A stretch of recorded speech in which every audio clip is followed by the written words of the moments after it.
Today, we're looking at the economic math behind the 2025 UK budget. We have some source material that makes a pretty stark claim describing the whole policy structure as, and I'm quoting here, structurally toxic. So, our mission today is to really get to the bottom of that claim. We're going to dive deep into the analysis that says this budget creates a really unsustainable imbalance between the incentive to work and the incentive to not work. And just to be clear, we are setting aside the politics of it all. We're focusing purely on the arithmetic. Okay, let's unpack this. Right. And what's so central to the sources is this argument that we're not just talking about a typical debate over spending. The claim is much bigger.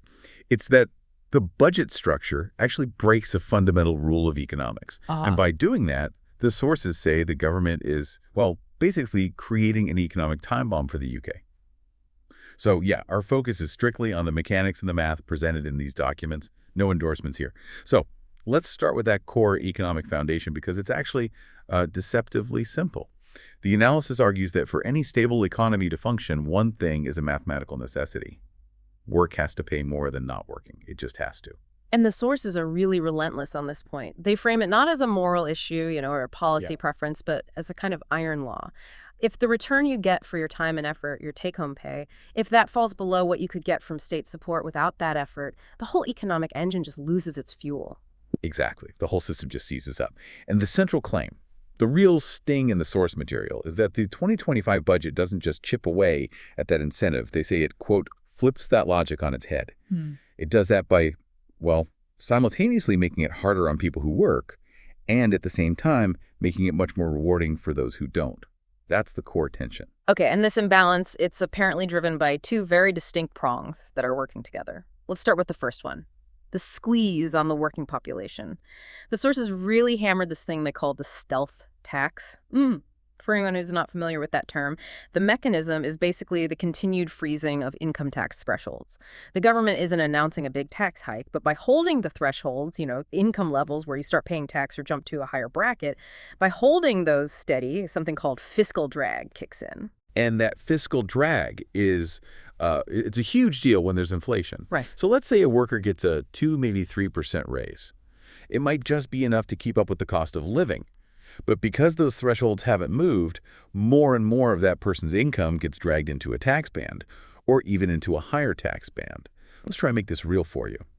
Imagine a parent working full-time who gets a decent raise. For a moment, they feel good about it. Then they look at their pay slip, and that raise has just pushed a chunk of their income into the higher tax rate. So the government gets more, their actual take-home pay feels smaller than it should, and it just feels like they're being penalized for earning more. Working becomes less rewarding. It's a really subtle but constant pressure, isn't it? It's like taxation by stealth, by attrition. You might not notice a huge jump in 1 year, but you look at 5 years of frozen thresholds plus normal wage growth, and the average working family is significantly worse off. They're paying more in tax, even if they haven't seen a real terms pay rise. Right. And if that was the only thing happening, that would be one problem. But the analysis says the real danger comes when you pair that squeeze with the second prong, which is the simultaneous and pretty significant increase in the financial incentives for not working. And the source material points specifically at policies that boost support for households that aren't in employment, particularly for larger families. The example that comes up again and again is the removal of the two-child benefit cap. This is where you really have to look at the numbers. That cap was originally brought in to control costs, right? It was designed to support families, but to limit the total state payout. The sources argue that getting rid of that cap on top of other benefit increases just completely changes the financial calculation for some families. And what's fascinating is how the numbers apparently stack up, especially in high-cost places like London. You combine all the benefits, universal credit, housing support, and now uncapped child benefits, and the source material claims the total income for a large non-working family can actually be more than the post-tax pay of someone working full-time on minimum wage, or even someone earning a bit above average once you factor in childcare. And it's not just about the raw numbers, is it? It's about risk. The worker has travel costs, childcare costs, all the stress of the job, the risk of being laid off. The family on benefits in this scenario gets a guaranteed risk-free income that in some cases is just numerically better.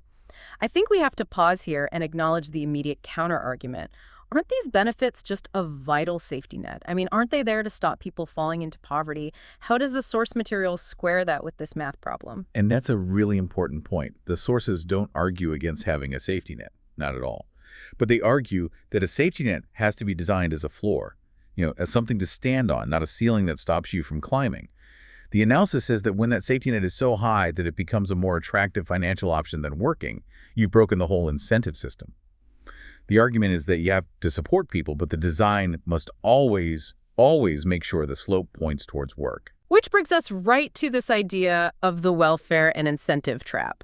So you, as the listener, have to put yourself in the shoes of a family looking at the numbers. The choice becomes, do I work 40 hours a week, pay for travel, pay for childcare, and take home, say, 200 pounds less than if I just stayed home? This is where behavioral economics is so critical. The analysis keeps saying, look, this is not a moral judgment on people. It's not about being lazy.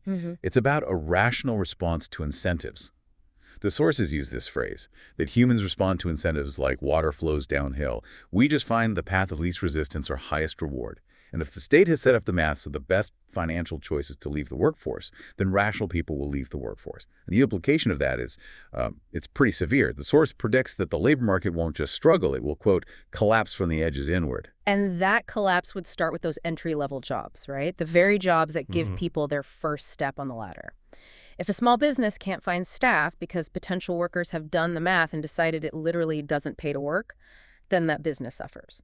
And the whole base of the economy starts to get hollowed out. The sources describe this not as some abstract risk, but as predictable economics. And here's where it gets really interesting. The analysis lays out this whole downward spiral that they claim is basically inevitable once you break that core incentive. It feeds on itself. It really does. It's not a straight line down. Uh-huh. It's a vicious cycle. Let's walk through the sequence they lay out. So step 1, labor supply drops. Fewer people are looking for jobs, businesses can't hire.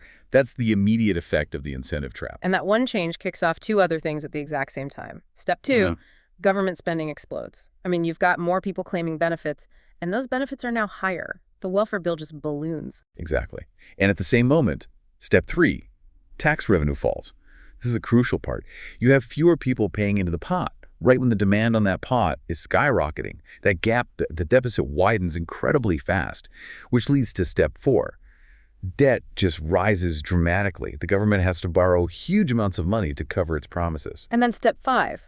The interest payments on that debt start to eat the budget alive. Think about that. Every pound spent on interest is a pound that can't be spent on schools or hospitals or roads, so public services get starved. After that, the analysis predicts step 6. Yeah. Inflation rises. A government with a massive debt problem might be tempted to, effectively print money to manage it. That devalues the currency and hits the very workers who are already struggling. Then step 7, which really accelerates things. Businesses fail or leave the UK. The labor pool is shrinking, costs are rising, inflation is high. It just becomes a terrible place to do business. Competitiveness dies. And that brings it full circle to step 8. Wages stagnate because the economy is weak, but taxes have to rise again. The remaining workers get squeezed even harder to pay for the growing welfare bill and the national debt. It's a lock-in. Yeah. And the ultimate warning from the sources is that this isn't a normal recession that you can just grow your way out of. They say it's a cycle that crushes a nation because it attacks the very engine of the economy, the productive working population. Once that incentive to work is gone, the ability to create the wealth to pay for everything else just vanishes. It's a very stark forecast, and it raises a pretty profound question. If this spiral does kick in, who actually ends up paying the price?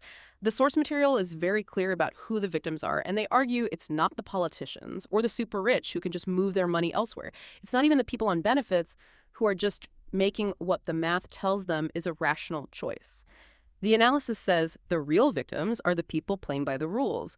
It's the working families paying their taxes, the small business owner who can't find someone to hire, the young person trying to save up while their tax bill keeps rising, and of course, anyone who relies on the public services that are being crowded out by debt payments. And that's why they use that phrase, structurally toxic. Yeah. The budget is described as toxic because it takes the most productive group in society, the taxpayers, and squeezes them harder, while at the same time increasing the long-term dependency of the non-working population by making benefits a better financial deal. The sources label this approach, and this is their strongest language, as economic suicide because it just systematically takes apart the main reason people create wealth in the first place, the simple financial benefit of going to work. That idea that it's all self-inflicted and predictable just based on cold, hard math, that's really the core of this whole deep dive, isn't it? Absolutely. The final conclusion from the source just reinforces that. It says, if the UK keeps going down this path, disincentivizing work and rewarding non-work on this scale, the negative outcome is basically baked in. Right. And that outcome is lower productivity, higher taxes on an ever-shrinking group of people, exploding welfare costs, and an economy that just can't keep its promises. Their final takeaway really sums it all up. They argue again and again that in this case, this isn't politics, this is math. And that idea that these huge policy decisions are fundamentally math problems that involve predictable human behavior is where we'll leave you today. Given this analysis and the claim that people respond to incentives like water flows downhill, you might want to consider how deeply that principle of behavioral economics affects every major policy, not just tax and welfare. What kind of long-term thinking beyond just cutting spending or raising benefits is needed to make sure that the mathematical incentive to work is always, overwhelmingly, the clear and obvious choice? That's something for you to mull over or explore on your own.